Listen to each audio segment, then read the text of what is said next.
ที่ฟังเสกองสองเฮาห่วมใจแสนซื่นสดใสสองเฮาสุขสันต์ต่างฝ่ายความหวังด้วยใจผูกพันฟังเสคืนนั้นยังเป็นสักขีที่ฟังยังมีน้องนี่นั่งคอยหัวใจเลื่อนลอยน้อยใจเต็มที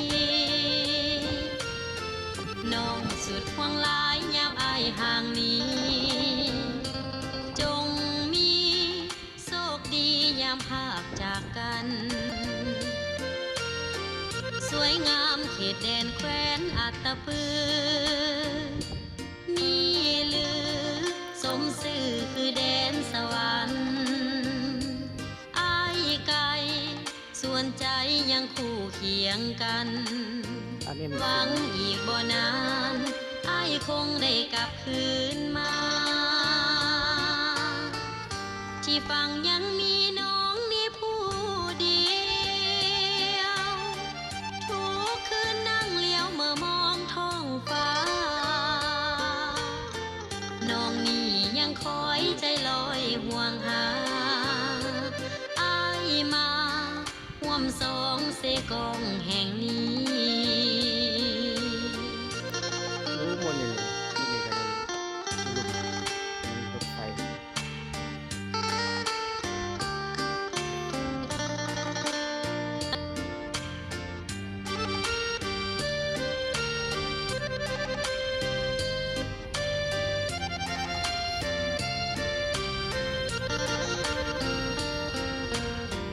สวยงามเขตแดนแคว้นอัตตปือนี่หรือสมสื่อคือแดนสวรรค์อายไกลส่วนใจยังคู่เคียงกันหวังอีกบ่นานอายคงได้กลับคืนมาที่ฟังยังมีน้องนี่ผู้เดียวทุกคืนนั่งเลี้ยวเมื่อมองท้องฟ้าน้องนี่ยังคอยใจลอยห่วงหาอายมาห่วมสองเสกองแห่งนี้อายมาห่วมสองเสกองแห่งนี้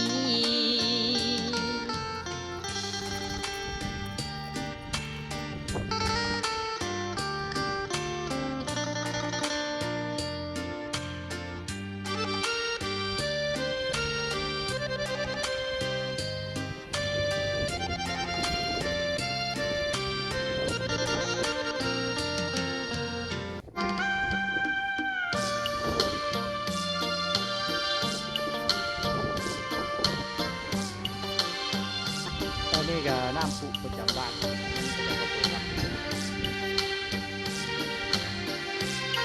่วนหนึ่งของน้องคงศรัทธาหัวใจหากน้องได้ไปบ่อนอายอยู่บ่เสื่อเมื่อน้องบ่เห็นจำเป็นต้องบอกให้ผู้บ่อายเคยอยู่มานานแสนนานอยากให้นวลน้องได้เห็นคงบ่ไว้เว้นเมื่อยามจากลาอยู่ข้างข้างเบื้องซ้ายมือนี่เจ้าธรรมชาติแสนชื่นสดใสวิไลแดนดินบ้านป่าเพิ่นพัฒนาไปแล้วคนใจน้ำเทินเป็นแห่งสำคัญน้ำสันเหมือนเลือดประสาทแดนแห่งมะลากุหลาบแสนงามพระบาทบนสันศักดิ์สิทธิ์เนรมิตยังมีวัดดังโอ้เราสามารถสถานที่เดี่ยวสมถ้าหากว่าน้องได้ไปบริคำใสแห่งเมืองปากสันเป็นส่วนหนึ่งของคณะเ อย่า การเมือง ลืมเบิ่งหน้าสองสีน้ำใจแสนดีต่อกันบ่าวเมืองปากสันจะคอยวันน้องมา ไม้ประ ยา จำชาติของแคนาดาเลยจะอยู่ที่ตรงนี้เนี่ยเขาจะปลูกเพราะว่าต้นไม้ตัวนี้มันต้นหนาวแล้วก็ยามแรงเขาจะน้ำห้อนเก็บเป็นห่มดีเย็นแล้วนี่ก็มีธนาคารหลายมีห้างอาหาร อยากให้วันน้องได้เห็น ห้างขาย คง ยา บ่ไว้เว้นเมื่อยามจากลา เดี๋ยวนี้กับบรรยากาศตอนเข้า ธรรมชาติแสนชื่นสดใสวิไลแดนดินพันป่าเพิ่นพัฒนาไปแล้วควันใจ มีนกเก็บ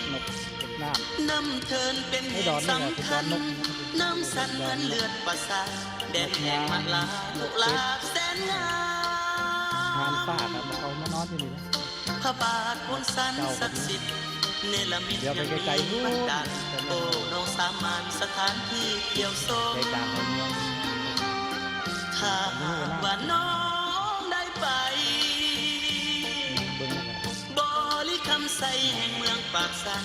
ยุคแถวนี่ก็มีสองหน่อย อย่าลืมเบื้องน้ำสองสีน้ำใจแสนดีต่อกันบ่าวเมืองปากสัน จะคอยวันน้องมายาม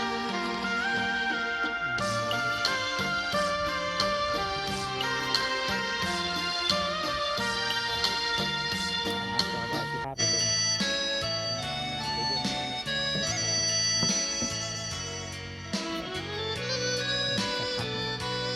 จะทำแคมป์หน่อยมีทั้งพวกขัวมือนี่ก็ดิ้นจืดกับ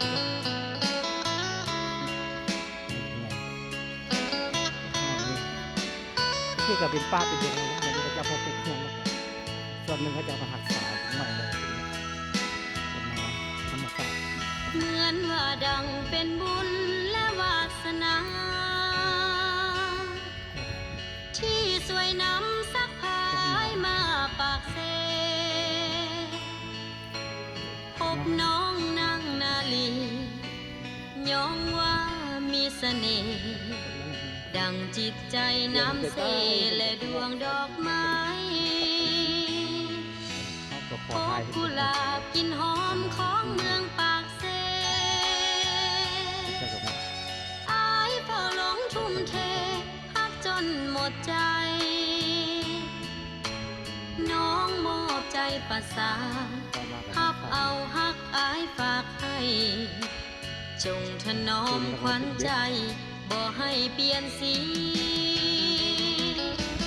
ขอวอนฟ้าหยาดฝนสุ่มส่ำไหนเพื่อว่าสองดวงใจได้ซื่นสุขีกุหลาบเอ่ยสวยเบ่งบาน ในอุทยานของชีวิตสมเป็นกุลสตรีที่งามวิไล เทวดาลงทุนมีได้น้ำไหลธรรมชาติ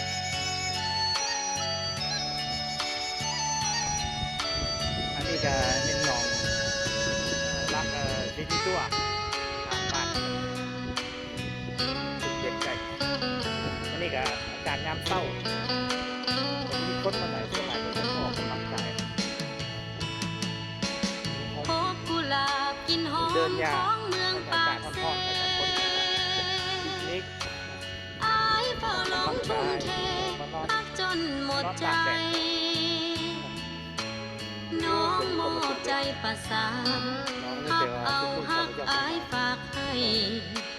จงถนอมขวัญใจบ่ให้เปลี่ยนสีขอวอนฟ้า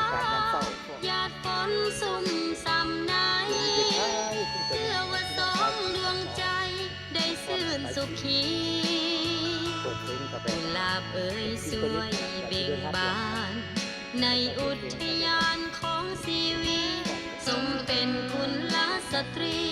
ที่งามวิไล ขอวอนฟ้าหยาดฝนสุ่มส่ำไหน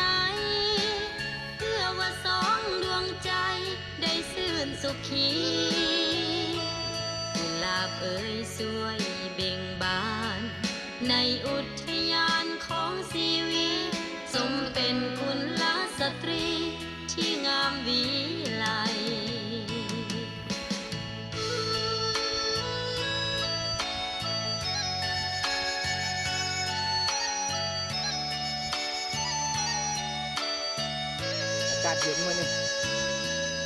เย็นหลาย